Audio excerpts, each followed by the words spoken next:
Hi, good morning. അപ്പോൾ ഇന്ന് നമുക്ക് നോക്കാനുള്ള കറണ്ട് അഫയേഴ്സ് എന്ന് പറയുന്നത് ഡിസംബർ 6 കറണ്ട് അഫയേഴ്സ് ആണ്. ഡിസംബർ 6 പ്രത്യേകത എന്താണ്? മഹാപരിനിർവാൺ ദിവസാണ് അല്ലേ?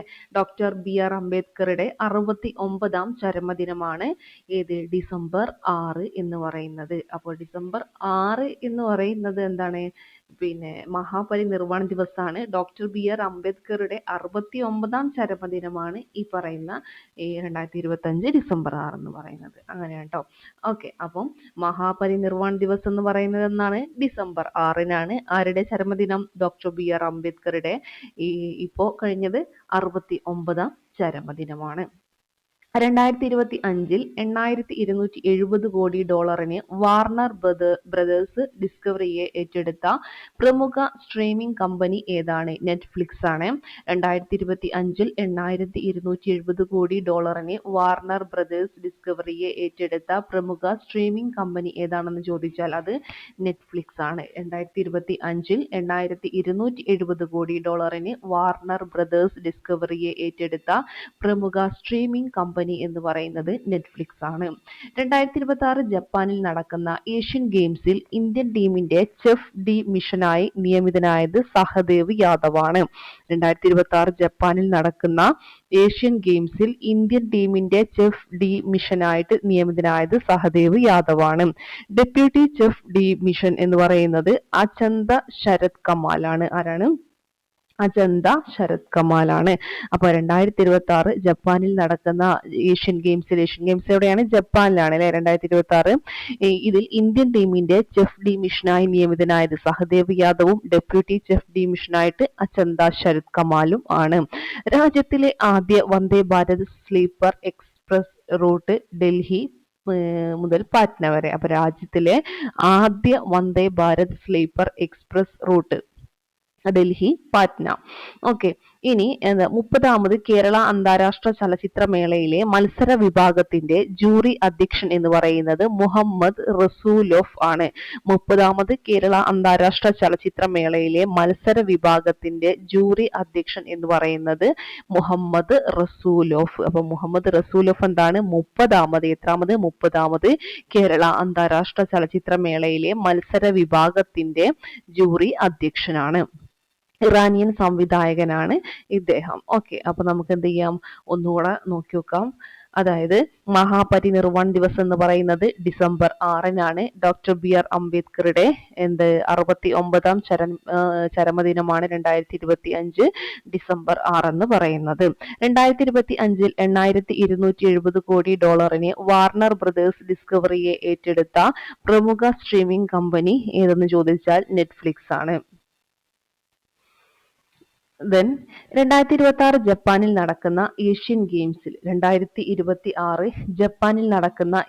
ഗെയിംസിൽ ഇന്ത്യൻ ടീമിന്റെ ചെഫ് ഡി മിഷനായി നിയമിതനായത് സഹദേവ് യാദവും deputy chef de mission Achanta Sharath കമാലും ആണ്. രാജ്യത്തിലെ ആദ്യ Vande Bharat sleeper express route എന്ന് പറയുന്നത് ഡൽഹി ടു പാറ്റ്ന. രാജ്യത്തിലെ ആദ്യ Vande Bharat sleeper express route Delhi Patna. Okay, ഇനി അടുത്ത് നോക്കാം. 30ാമത് കേരള അന്താരാഷ്ട്ര ചലച്ചിത്രമേളയിലെ മത്സര വിഭാഗത്തിന്റെ ജൂറി അധ്യക്ഷൻ. 30ാമത് ചോദിക്കാം. 30ാമത് കേരള അന്താരാഷ്ട്ര ചലച്ചിത്രമേളയിലെ മത്സര വിഭാഗത്തിന്റെ ജൂറി അധ്യക്ഷൻ എന്ന് പറയുന്നത് മുഹമ്മദ് റസൂലോഫ് ആണ്. ഇറാനിയൻ സംവിധായകനാണ്. ഓക്കെ, അടുത്ത പേജ് നോക്കാം നമുക്ക്. രാജ്യത്ത് ഒരു കർഷകന്റെ സ്വന്തം ഇനമായി രജിസ്റ്റർ ചെയ്യുന്ന ആദ്യ കിഴങ്ങു വർഗം എന്ന് പറയുന്നത് എന്താണ്? മന്നയാണ്. രാജ്യത്ത് ഒരു കർഷകന്റെ സ്വന്തം ഇനമായി രജിസ്റ്റർ ചെയ്യുന്ന ആദ്യ കിഴങ്ങു വർഗം എന്ന് പറയുന്നത് ഏതാണ്? മന്ന. ഇതുവരെ നിർമ്മിച്ചതിൽ ഏറ്റവും മികച്ച റീസണിംഗ് സിസ്റ്റം എന്ന് വിശേഷിപ്പിച്ച് ഗൂഗിൾ പുറത്തിറക്കിയ ഏറ്റവും പുതിയ reasoning model Gemini 3 deep think ആണ്. എന്താണ്? ഇതുവരെ നിർമ്മിച്ചതിൽ ഏറ്റവും മികച്ച റീസണിംഗ് സിസ്റ്റം എന്ന് വിശേഷിപ്പിച്ച് ഗൂഗിൾ പുറത്തിറക്കിയ ഏറ്റവും പുതിയ reasoning model Gemini 3 deep think ആണ്. ഫിഡെ ചെസ് റേറ്റിംഗ് ലഭിക്കുന്ന ഏറ്റവും പ്രായം കുറഞ്ഞ ചെസ് താരം ആരാണ്? സർവജ്യ സിംഗ് കുശ്വാഹ. ആരാണ്? ഫിഡെ ചെസ് റേറ്റിംഗ് ലഭിക്കുന്ന ഏറ്റവും പ്രായം കുറഞ്ഞ ചെസ് താരം എന്ന് പറയുന്നത് ആരാണ്? സർവജ്യ സിംഗ് കുശ്വാഹയാണ്. സർവജ്യ സിംഗ് കുശ്വാഹ 2025 ഡിസംബറിൽ ഇന്ത്യയിൽ പ്രവർത്തനം ആരംഭിച്ച റഷ്യൻ സർക്കാരിന്റെ ഔദ്യോഗിക ടി.വി. ചാനൽ റഷ്യ ടുഡേ ആണ്. എന്താണ് 2025 ഡിസംബറിൽ ഇന്ത്യയിൽ പ്രവർത്തനം ആരംഭിച്ച റഷ്യൻ സർക്കാരിന്റെ ഔദ്യോഗിക ടി.വി. ചാനൽ എന്ന് പറയുന്നത് റഷ്യ ടുഡേ ആണ്. അടുത്തിടെ ഇന്റർനാഷണൽ ബിഗ് കാറ്റ് അലയൻസിൽ IBCA ഇന്റർനാഷണൽ ബിഗ് കാറ്റ് അലയൻസിൽ അംഗമാകാൻ തീരുമാനിച്ച രാജ്യം ഏതാണ്? റഷ്യയാണ്. ഓക്കെ, അപ്പൊ നമുക്ക് എന്ത് ചെയ്യാം, ഈ പേജ് ഒന്നുകൂടെ നോക്കി വെക്കാം. രാജ്യത്ത് ഒരു കർഷകന്റെ സ്വന്തം ഇനമായി രജിസ്റ്റർ ചെയ്യുന്ന ആദ്യ കിഴങ്ങ് വർഗം എന്ന് പറയുന്നത് മന്നയാണ്. ഏതാണ്? മന്നയാണ്. ഇതുവരെ നിർമ്മിച്ചതിൽ ഏറ്റവും മികച്ച റീസണിംഗ് സിസ്റ്റം എന്ന് വിശേഷിപ്പിച്ച് ഗൂഗിൾ പുറത്തിറക്കിയ ഏറ്റവും പുതിയ റീസണിംഗ് മോഡൽ എന്ന് പറയുന്നത് ജെമിനി 3 ഡീപ് തിങ്ക് ആണ്. ഓക്കെ, അടുത്തത് ഫിഡെ ചെസ് റേറ്റിംഗ് ലഭിക്കുന്ന ഏറ്റവും പ്രായം കുറഞ്ഞ ചെസ് താരം എന്ന് പറയുന്നത് സർവജ്യ സിംഗ് കുശ്വാഹ. സർവജ്യ സിംഗ് കുശ്വാഹ 2025 ഡിസംബറിൽ ഇന്ത്യയിൽ പ്രവർത്തനം ആരംഭിച്ച റഷ്യൻ സർക്കാരിന്റെ ഔദ്യോഗിക ടി.വി. ചാനലാണ് റഷ്യ ടുഡേ എന്ന് പറയുന്നത്. അടുത്തിടെ ഇന്റർനാഷണൽ ബിഗ് കാറ്റ് അലയൻസിൽ IBCA ഇതിൽ അംഗമാകാൻ തീരുമാനിച്ച രാജ്യം എന്ന് പറയുന്നത് റഷ്യയാണ്. നെക്സ്റ്റ് 2026 നടക്കുന്ന ഫിഫ ലോകകപ്പ് ഫുട്ബോളിന്റെ ഉദ്ഘാടന മത്സരത്തിൽ ആതിഥേയരായ മെക്സിക്കോയുടെ എതിരാളികൾ ദക്ഷിണാഫ്രിക്ക. 2026 നടക്കുന്ന ഫിഫ ലോകകപ്പ് ഫുട്ബോളിന്റെ ഉദ്ഘാടന മത്സരത്തിൽ ആതിഥേയരായ മെക്സിക്കോയുടെ എതിരാളികൾ എന്ന് പറയുന്നത് ആരാ? ദക്ഷിണാഫ്രിക്ക. ഒഡീഷയിലെ ഭുവനേശ്വറിൽ നടക്കുന്ന 19ാമത് ഡിജിറ്റൽ ട്രാൻസ്ഫോർമേഷൻ കോൺക്ലേവിൽ ഗവേണൻസ് ട്രാൻസ്ഫോർമേഷൻ അവാർഡ് ലഭിച്ച കേരള പദ്ധതി എന്ന് പറയുന്നത് ഡിജി കേരളമാണ്. ഒഡീഷയിലെ ഭുവനേശ്വറിൽ നടക്കുന്ന ഒഡീഷയിലെ ഭുവനേശ്വറിൽ നടക്കുന്ന 19ാമത് ഡിജിറ്റൽ ട്രാൻസ്ഫോർമേഷൻ കോൺക്ലേവിൽ 19ാമത് ഡിജിറ്റൽ ട്രാൻസ്ഫോർമേഷൻ കോൺക്ലേവിൽ ഗവേണൻസ് ട്രാൻസ്ഫോർമേഷൻ അവാർഡ് ലഭിച്ച കേരള പദ്ധതി എന്ന് പറയുന്നത് ഡിജി കേരളമാണ്. എഡ്യൂക്കേഷൻ ടെക്നോളജി ട്രാൻസ്ഫോർമേഷൻ അവാർഡ് ലഭിച്ചത് കൈറ്റിനാണ്. എഡ്യൂക്കേഷൻ ടെക്നോളജി ട്രാൻസ്ഫോർമേഷൻ അവാർഡ് ലഭിച്ചത് കൈറ്റിനാണ്. ഓക്കെ, അപ്പൊ നമുക്ക് എന്ത് ചെയ്യാം, ഈ ഒരു പേജ് ഒന്നുകൂടെ നോക്കി വെക്കാം.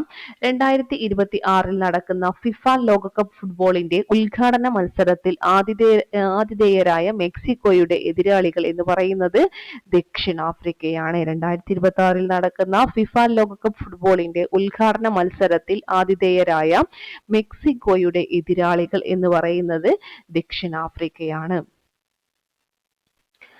നെക്സ്റ്റ് ഒഡീഷയിലെ ഭുവനേശ്വറിൽ നടക്കുന്ന 19ാമത്